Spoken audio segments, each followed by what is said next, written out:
যখন গার্মেন্টস ছুটি হয় বিভিন্ন প্রতিষ্ঠানের শ্রমিকরা, শুধু গার্মেন্টস না, বিভিন্ন প্রতিষ্ঠানের বিভিন্ন শ্রমিক আছে, কর্মচারী আছে, শেষের একদিন দুই দিন কিন্তু বহির্মুখী চাপটা অনেক বেড়ে যায়। এবং ঢাকা মহানগরীর আশেপাশে কিন্তু অনেক ফ্যাক্টরি আছে, গার্মেন্টস ফ্যাক্টরি আছে, বিভিন্ন ছোট বড় মাঝারি অনেক ফ্যাক্টরি আছে। তো দূরপাল্লার গাড়িগুলো যখন ঢাকা শহরে ব্যাক করার কথা, তারা কিন্তু মাঝপথে দেখা যায় যে বিভিন্ন শ্রমিক, বিভিন্ন যারা ঢাকার আশেপাশে যারা থাকে, তারা দেশের বাড়িতে যাওয়ার জন্য কিন্তু ওই বাসগুলোকে আটকে বাসে চলে যায়।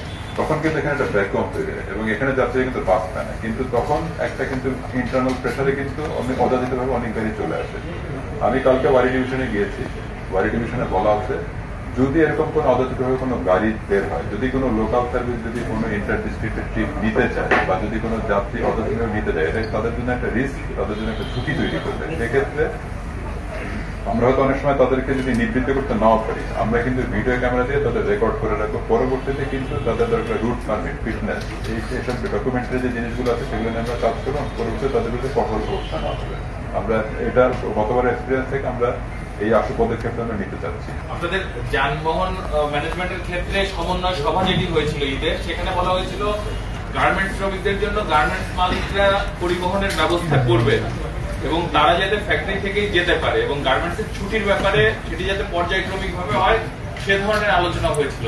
কার্যকর কোনো কিছু ব্যবস্থা নেওয়া হচ্ছে কিনা সে বিষয়গুলো? কিছু কিছু গার্মেন্টস কিন্তু ছুটি 3 দিন আগে হবে, কোনোটা 2 দিন হবে, কোনোটা 1 দিন আগে হবে। আর গার্মেন্টসের যে বাসের যে ব্যবস্থাপনা, আমি যেটুকু জানতে পেরেছি, সংশ্লিষ্ট সড়ক পরিবহন মন্ত্রণালয়ের একটা নির্দেশ এসেছে, আপনারা তো শুনেছেন। ঢাকার আশেপাশে যত গার্মেন্টস আছে, গাজীপুর, নারায়ণগঞ্জ, আশুলিয়া, সেখানে কিন্তু বিআরটিসি কে মনে একটা নির্দেশ দেওয়া হয়েছিল যে বিআরটিসির যে বাসগুলো আছে, বিভিন্ন ট্রিপে যে বাসগুলো যায়, সেই বাসগুলো পারতপক্ষে গার্মেন্টস শ্রমিকদের জন্য প্রোভাইড করার জন্য। আর গার্মেন্টসের মালিক যারা আছে তারা তাদের সাথে মালিক পরিবহন সমিতির মিটিং হওয়ার কথা ছিল এবং তাদের বাস দেওয়ার কথা ছিল। যদি সেই বাসটা তারা দিতে পারে এবং সেটা যদি কিছু কিছু গার্মেন্টস যেটা ওই কন্ডিশন যদি বা ওই ক্রাইটেরিয়া যদি ফুলফিল করতে পারে, তা আমার কাছে মনে হয় যে রুট পারমিটে অনুমোদিত ভাবে যে গাড়িগুলো যায় বা অধিক সংখ্যক যাত্রী নিয়ে যখন তাদের একটা যখন যায়, তখন কিন্তু সেই ঝুঁকিটা একটা কমে যাওয়ার সম্ভাবনা থাকে। এবং আমি আশা করবো যে এই প্রবণতা শুরু হবে এবং আমাদের জন্য সেটা একটা সহায়ক শক্তি হিসেবে কাজ করবে ট্রাফিক ব্যবস্থাপনার ক্ষেত্রে। আরেকটা বিষয় একটু জানতে চাই, আমরা দেখেছি যে রাজধানী থেকে ছোট যে গাড়িগুলো চলে রাজধানীর ভেতরে, এবং আমরা হরহামেশাই বলে থাকি এগুলোর ফিটনেস নাই, এগুলো ঈদের সময় দূরপাল্লায় যাতায়াত করে, এদের বিষয়ে কোনো ব্যবস্থা নেওয়া হবে কিনা? ছুটিটা হয় তখন কিন্তু ম্যাক্সিমাম প্রেশারটা থাকে এবং তখন কিন্তু ম্যাক্সিমাম শ্রমিক যায়, হয় 1 দিন আগে অথবা 2 দিন আগে। তখন বাইরের যে গাড়িগুলো, তার বাইরে ঢাকার আশেপাশে কিন্তু অনেক শ্রমিক আছে, তারা কিন্তু ঈদের বাড়ি ঘরমুখী হতে চায়। তখন এই বাসগুলো যখন দূর দূরান্ত থেকে ট্রিপ গুলো দেওয়ার পর যখন ফিরতি ট্রিপে আসে, তখন কিন্তু খালি আসে। তখন কিন্তু বাইরের যে শ্রমিক বা বাইরের যে ঘনবসতিপূর্ণ শ্রমিক অধ্যুষিত যে জায়গাগুলো আছে, নারায়ণগঞ্জ, গাজীপুর আসলে, সেই বাসগুলো কিন্তু সেই পর্যন্ত আসার পর ঢাকা আসতে পারে না। সেখানেও দেখা যায় জোর জবরদস্তি করে বাসগুলো দখল করে তারা তাদের গ্রামের বাড়িতে চলে যায়। তখন এই ঢাকার যাত্রীরা যখন যেতে পারে না, তখন কিন্তু এই ভ্যাকুয়ামটা পূরণ করার জন্যই কিন্তু অযাচিতভাবে কিছু গাড়ি বের হয়ে যায়। আমরা বলেছি যে কোনো সময় রিয়েলিটি এমন থাকে যে অনেক সময় হয়তো তাদেরকে আটকানো যায় না, কিন্তু যদি আটকানো নাও যায় তাহলে আমরা তো তাদের বিরুদ্ধে ভিডিও মামলা করতে পারবো, তাদের নাম্বারগুলো রেকর্ড করতে পারবো। প্রয়োজনে পরবর্তীতে তারা যেন ওই রুটে চলার ক্ষেত্রে যেন তাদেরকে যাদের পক্ষে কঠোর আইনের মধ্যে আনা যায়, প্রয়োজনে তাদের রুট পারমিট এবং ফিটনেস বিহীন গাড়ি যদি আমরা শনাক্ত করতে পারি, তাহলে তাদের বিরুদ্ধে আইন অনুযায়ী যে ব্যবস্থা গ্রহণ করার কথা, সেই ব্যবস্থাটি আমরা গ্রহণ করবো। মনে হয় একটা বিষয়, প্রতিটা উৎসব ঈদকে কেন্দ্র করে আমরা দেখি যে গাড়ির ভাড়া যদি থাকে 300, সেখানে 900 বা ডাবল, 3 ডাবল, 4 ডাবল নেওয়া হচ্ছে। তো পুলিশের হেডকোয়ার্টার বা ডিএমপি হেডকোয়ার্টারের ডিরেক্টিভস ইভেন আপনাদেরও কি এই বিষয়গুলোর উপরে নির্দেশনা আছে কিনা?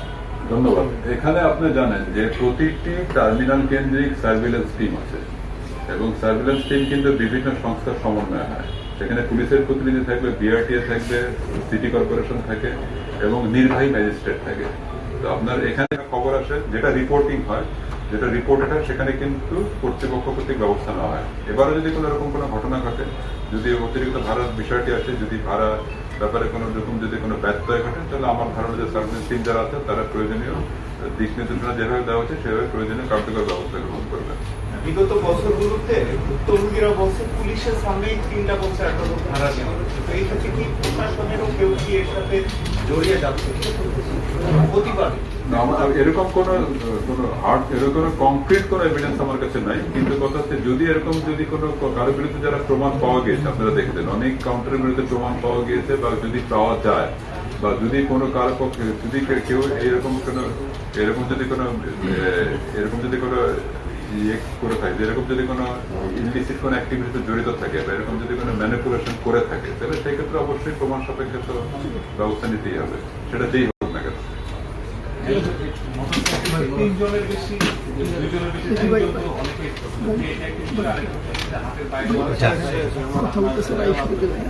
চলে আসছে। এছাড়াও ক্ষুদ্র ক্ষুদ্রভাবে বিভিন্ন জন যে যেভাবে পাচ্ছে রাস্তা বসায় ফেলতেছে, 8-10টা গরু 15-20টা গরু নিয়ে 15-20টা ছাগল নিয়ে তারা হাট বসিয়ে ফেলেছে। সেটা আপনারা বলছেন, কিন্তু এখন তো বসছে, তারা কি করছে?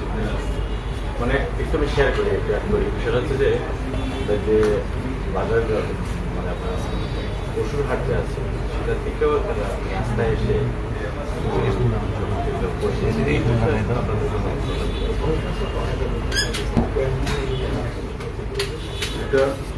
এটা আসলে আপনারা জানেন যে ঢাকা শহরে নির্ধারিত গরুর হাটের সংখ্যা কয়টা থাকার কথা আপনারা জানেন, কিন্তু আমরা গত 2-1 দিনের মধ্যে যেটা লক্ষ্য করেছি যে এর মধ্যে কিন্তু কিছু কিছু নতুন আবার কিছু সিদ্ধান্ত হয়েছে, আপনারা হয়তো অবগত আছেন, এবং সেই সিদ্ধান্ত অনুযায়ী কিন্তু কিছু কিছু জায়গায় 2-4টা জায়গায় কিন্তু হাটের সংখ্যা বৃদ্ধি পেয়েছে, এবং কিছু কিছু জায়গা আছে একদম কিন্তু রাস্তার পাশে, যেমন আমি বলতে পারি বালুর মাঠ। আপনারা জানেন যে টিটিপাড়া রোড থেকে যেটা আপনার যে আপনার বালুর মাঠে যেটা কমলাপুরের দিকে আসছে, সেখানে কিন্তু বালুর মাঠে এবার কিন্তু গরুর হাটটা নিষিদ্ধ ছিল এবং গরুর হাট হওয়ার কথা ছিল না, কিন্তু শেষ মুহূর্তে গতকাল আমরা জানতে পারলাম যে এখানে গরুর হাট হয়েছে, এবং সেখানে কিন্তু রাস্তার পাশেই হয়েছে। আমরা কিন্তু দেন কর্তৃপক্ষের সাথে কথা বলেছি, যেখান থেকে যারা ব্যবস্থাপনা ছিল তাদের সাথে কথা বলেছি, তাদের সাথে আমরা বলে বসেছি, এবং যে বাস্তবতার কথা সেটা কিন্তু আমরা তাদের কাছে তুলে ধরেছি, এবং তাদের কাছে আমাদের সর্বাত্মক রাস্তা ঠিক রেখে, ট্রাফিক ব্যবস্থাপনা ঠিক রেখে যেন গরুর হাটগুলা বসে সে ব্যাপারে কিন্তু আমরা তাদেরকে আহ্বান করেছি। এছাড়াও আপনারা জানেন যে আজকে থেকে 4 দিন আগে যখন মাননীয় কমিশনার স্যার আপনাদেরকে ব্রিফিং দিয়েছেন, উনি কিন্তু প্রয়োজনীয় দিক নির্দেশনা দিয়েছেন, আমরা সেই অনুযায়ী কাজ করার চেষ্টা করছি। আর আপনি যেটা বললেন যে গরুর অনেক আগেই চলে আসতেছে, আমাদের কিন্তু স্পেসিফিক বলা ছিল গরু কবে থেকে আসবে।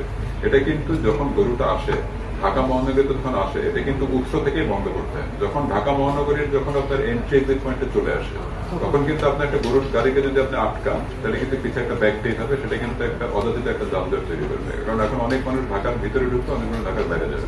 আমরা কিন্তু মুভমেন্টটাকে ফ্রি রাখতে হবে, আমরা কিন্তু বুকগুলোকে ঠিক রাখতে হবে, যেন মুভমেন্টটা সাবলীলভাবে কমফোর্টেবল এবং স্মুথলি হয়। সেই বিষয়টা বিবেচনা করে আমরা সার্বিক কল্যাণের কথা চিন্তা করে ঢাকাবাসীর যেন সমস্যা তৈরি না, ঢাকাবাসী যেন স্মুথলি যেন মুভ করতে পারে ঢাকার ভিতর থেকে বাইরে, এবং মানুষের যেন যাতায়াতের জন্য কষ্ট না হয়, এবং সেটা যেন সুদূর প্রসারে পুরো মহানগরীতে ছড়িয়ে না পড়ে, সার্বিক অবস্থা চিন্তা করে কিন্তু আমরা বাস্তব পদক্ষেপগুলো গ্রহণ করার জন্য প্রয়াস করি।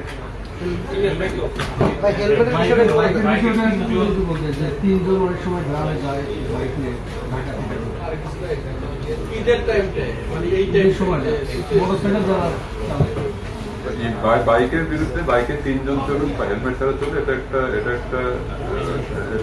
একটা ইউনিভার্সাল রুলস। এটা ঈদের আগে না, ঈদের সময় হোক, ঈদের আগে হোক, ঈদের পরে হোক, যেগুলি 3 জন থাকে বাইক ওভার স্পিডিং করে, আমরা কিন্তু তখনই তাদের বিরুদ্ধে আইন অন্যান্য সময় যে ব্যবস্থা গ্রহণ করার তখন আমরা সেই ব্যবস্থা। ধন্যবাদ, থ্যাংক ইউ।